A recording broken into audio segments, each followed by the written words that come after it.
Hello, this video is about Washington's administration. This is what the country looked like when George Washington took over as President of the United States. And you will notice that all the pink are the states, the goldish color is the territories, pink, darker pink is disputed, and gray is all belonging to other nations. And so you'll see that the map is slightly different in terms of the size of Georgia, Virginia, etc. But this is what he inherited. And to tell you a little bit about America in the 1790s, the population was nearly 4 million people and was doubling every 25 years. 90% of Americans lived on farms. In fact, it's not until the 1920 census that we find out more people are living in urban areas or cities than in rural areas. There was a large amount of debt that was owed, $52 million, in fact, and there was not a lot of money coming in because remember before we had the Articles of Confederation, there wasn't a way to gain revenue, and the money that was paper money was worthless. There were threats from Great Britain and Spain that threatened the fragile unity of the United States. And just as a fun fact, the Constitution includes a clause that says that there must be a decennial account of people living in America, and that is called the census, and that is every 10 years. We count every single person living in the United States, whether they are an American citizen or not. And this is how we know things like population, how many people lived on farms. There's a lot of great information that we find out about it.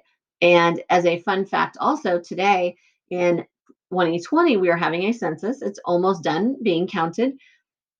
And every single person, when they're counted, adds $19,000 over a 10-year period that the state and local governments get. So our city, for every single person not counted, loses $19,000 that goes to infrastructure and schools and hospitals, et cetera.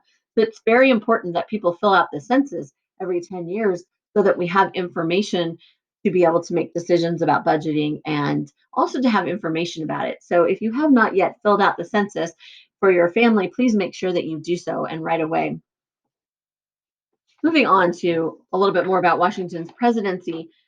After the Revolution, Washington wanted to retire, but people said that he was the only person that they thought could really be president. He was a very well respected general, and there was no one else that could do it. So he reluctantly decides to run for president, in fact, or to be president. In fact, back then, our founding fathers, and particularly George Washington, saw the presidency as a obligation that they took, not as a career.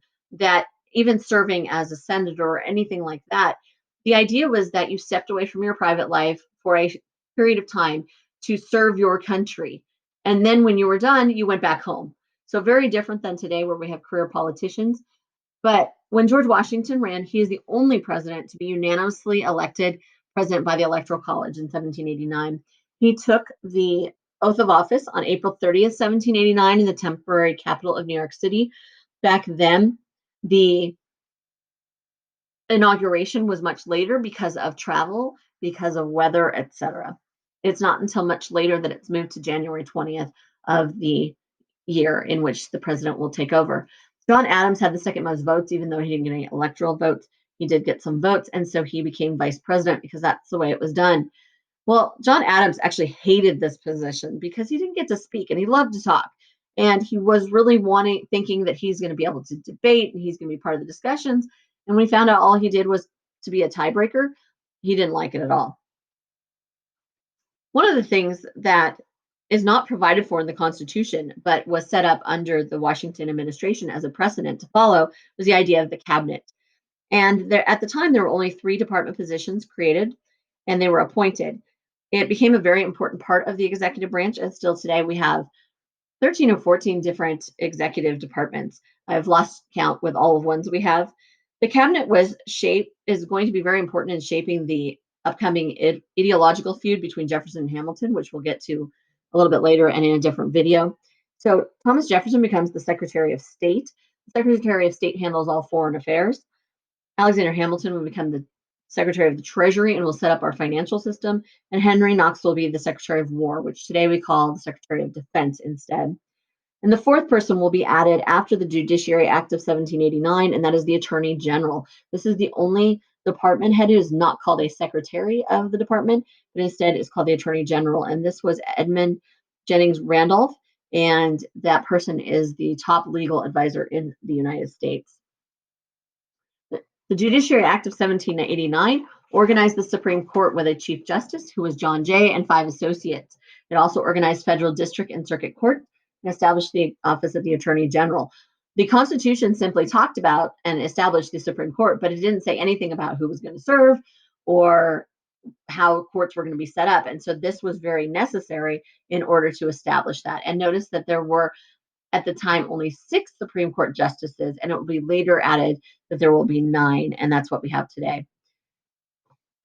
A very, very important component of the government was the need to set up a financial system. And so Hamilton borrows upon some ideas, and he writes these down in the Report on Public Credit, with the idea that we're going to shape these fiscal policies towards wealthier groups, because that's who he trusted. Because in turn, the wealthy would loan government money, and that prosperity would trickle down to the masses. Later on, when we talk about other administrations, including Ronald Reagan and Herbert Hoover, we will talk about this idea of trickle-down economics, where if you help the wealthy, they will then eventually trickle down and everybody will have money. The second thing that he wrote was the Report on Manufacturers, where he talks about the need for a factory system. And he's going to create a tariff, which is a tax on imported goods, in order to protect American manufacturers. And we'll get into that more.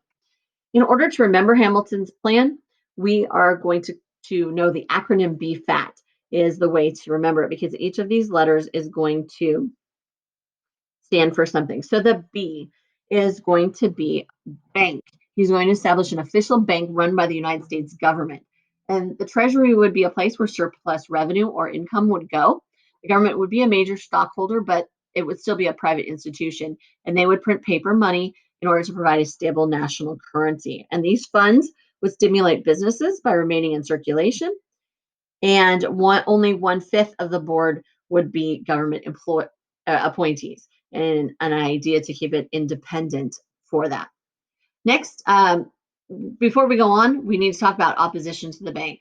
So we're going to set up in a different activity the conflict between Hamilton and Jefferson, but this gives you a little preview of it, with the idea that Jefferson and Madison feel strongly in states' rights, and they do not like the idea of a central bank, because they think that that means the wealthy will always be over the farmers and state banks would not be able to compete. So they point to the Constitution and say, wait a minute, we're reading the Constitution exactly as it's written. That's what strict constructionism means. And nowhere in here does it say that Congress has the power to create a bank. Therefore, you can't do it.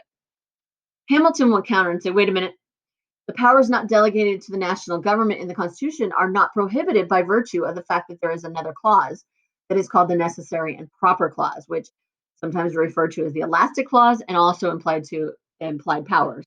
So he's saying that there's flexibility within the Constitution that allows the government to create a bank. Washington is going to eventually decide Hamilton is right and sign the bank measure into law in February of 1791. Next, we move on to the E and the F in BFAT and excise taxes. In 1791, Congress will pass a 7-cent per gallon tax on whiskey. So this is a sales tax, is what excise taxes are. But the backcountry distillers, who are the ones making the whiskey, are the most affected by it. They are already seeing a problem getting their profits due to poor roads, and whiskey is often used as currency. So this is really going to hit the farmers and the backcountry distillers strongly. And so why does Hamilton want this? Well, we need money for the government. We need income. And sales tax is the best way. It's not going to be until 1916 that you really begin to get the income tax. So we don't have a way to get money. Funding at par is the idea that people loaned the government money, and the bonds are now worth less, about 10 to 15 cents less than they were before. So the plan is to pay back the government debt at face value plus interest, meaning that we're going to give you the original value, not the new value of it, with the idea that this will boost national credit.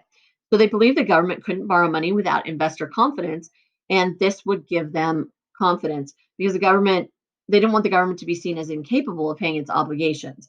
So that's why this was important. And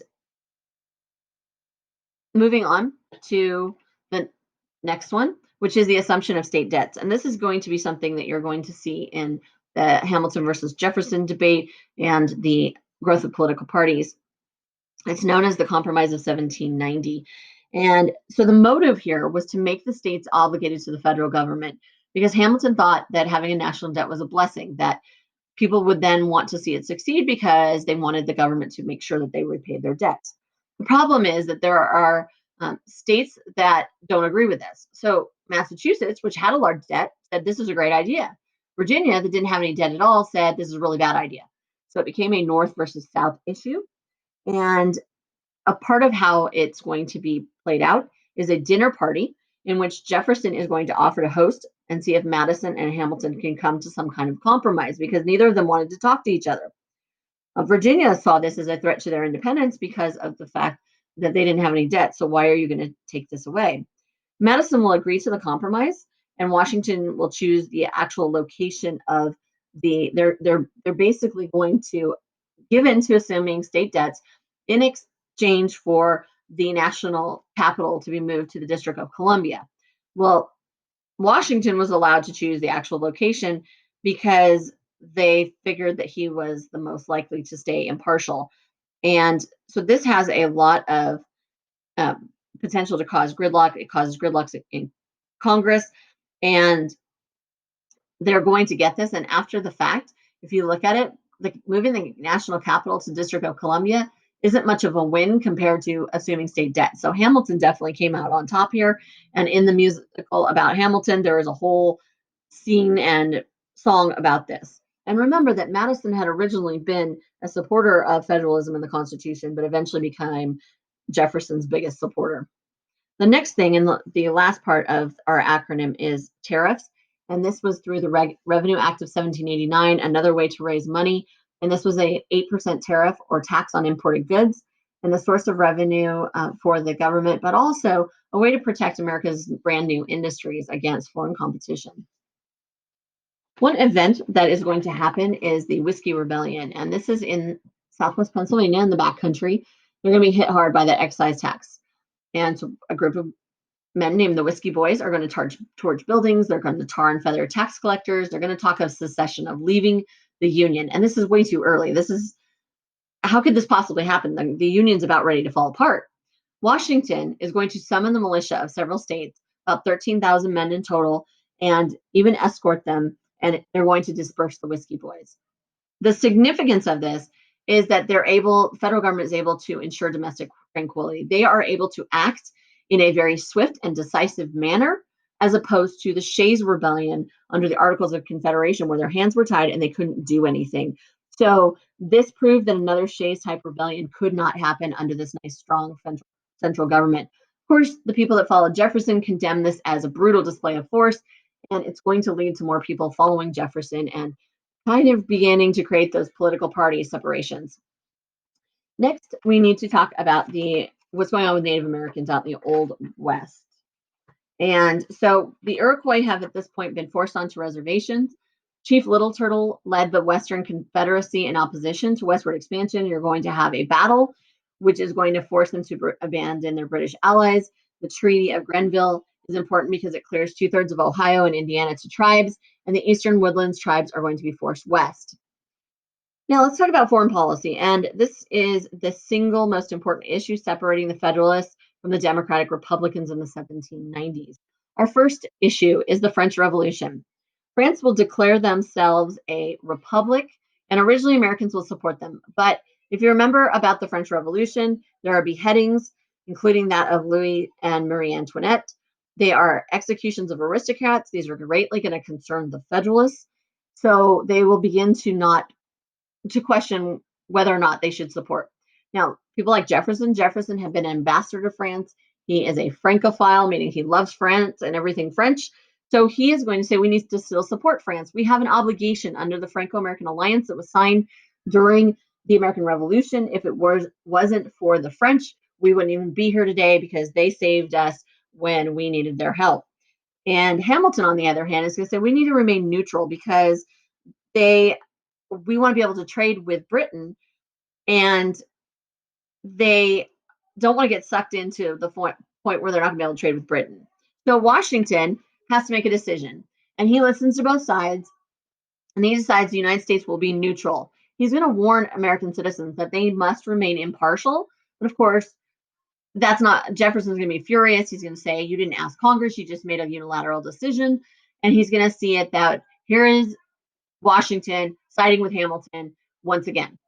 And we do have an instance where a man named Citizen Genet, who is a French diplomat to the United States. He does not like neutrality. He doesn't think that it actually is what the majority of Americans feel. So he's going to come to the United States and start directly asking people for money and supplies for the war cause. So George Washington's going to boot him out of the country and say, no, you don't. Not a good idea. The second test is ongoing problems with Britain. And Britain is still a thorn in the US side. We've signed this Treaty of Paris. They're supposed to be gone, and yet they're still harassing US settlers out on the frontier. They're still occupying forts that they were supposed to vacate.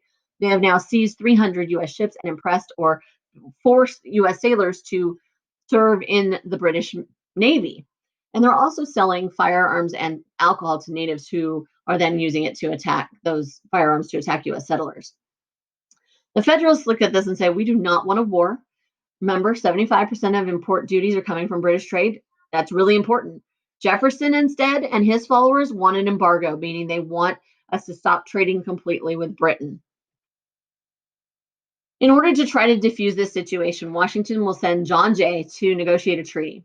And that will happen. But when you look at it at the end, it looks like Great Britain got everything and we got nothing. And so people are going to be very angry with John Jay. And here you see a political cartoon of him being burned in effigy. Just a reminder, effigy is like a doll, life-size kind of scarecrow of the person that they are now burning. They're so angry with this. So in the provisions of the treaty, Great Britain renewed their pledge to leave the posts. Great Britain would pay for the recent seizures and the impressment of the sailors. However, they didn't say they wouldn't do it again, and that's going to be a problem. And in fact, America is forced to pay our pre-revolution debts that we owed to Great Britain. And so what did Jay do is what people are looking at it. And Jefferson is going to be outraged. This is going to lead to the creation of the Democratic Republican Party. We do have one good treaty that comes out of this, and that's Pinckney's Treaty. And Spain was worried about having a British-American alliance, and so they were ready to give up some of their rights. They granted the United States the rights to navigate Mississippi and the port of New Orleans, which was really important for shipping and all of that. And they yielded a large tract of land north of Florida. So they're not giving up all of Florida yet, but they are giving up a portion of Florida, which you can see in the darker shaded area here. Next, Washington is going to have a reluctance at even accepting a second term, but he will. He's unanimously reelected for a second term. Then there's nothing in the Constitution that prevents him from serving a third term. However, he's going to decide not to run again, and he's going to set a precedent. Part of it was he's exhausted physically from 8 years of serving as president, and he's getting a lot of abuse from Jefferson and some other individuals who are constantly pointing out, you're always siding with Hamilton and the Federalists. And he doesn't like that. He's against partisanship, and he does not like that. So, and Jefferson has actually publicly said he's going to run for president at this point.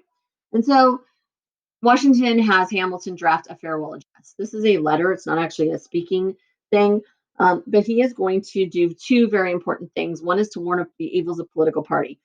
Too late by that point, because part of American life by that time is the fact you have the Federalists and the Democratic Republicans. But he is definitely going to warn of the dangers of factions that are going to happen. And we see that for the years to come throughout American history. The second thing is he's going to warn of entangling alliances, which basically means permanent foreign alliances like treaties with France, etc. And this is a principle of U.S. foreign policy for a long time. We do have isolationism that will continue and be the dominant foreign policy for the next 100 years. It's broken slightly when we have imperialism and when we get sucked into World War I, and it completely ends after World War II, but it is something that we do continue for a while. And he does say it's okay to create temporary alliances. The key is those not having those permanent alliances. And he never did give this speech. Instead, it was published in a newspaper for everyone to read. And really, he also is going to encourage national unity. And he's doing this to explain to the American people what his goals are, what he hopes to see happen. And I forgot one thing when talking about why he didn't want to run for president again. he didn't want to set the precedent of the person serving until they died, which is pretty much what the king does. And so, how is it any different from it is in England? And here's just a little funny cartoon from Jefferson Adams: "When I'm gone, no parties." And so his precedents include the fact that he set a cabinet of advisors that were regularly consulted. Has the right to choose a cabinet. He set the 2-term maximum, which doesn't go into law until after FDR. And he sets up the outside appointment of the Chief Justice to the Supreme Court. And that is all. Thank you very much.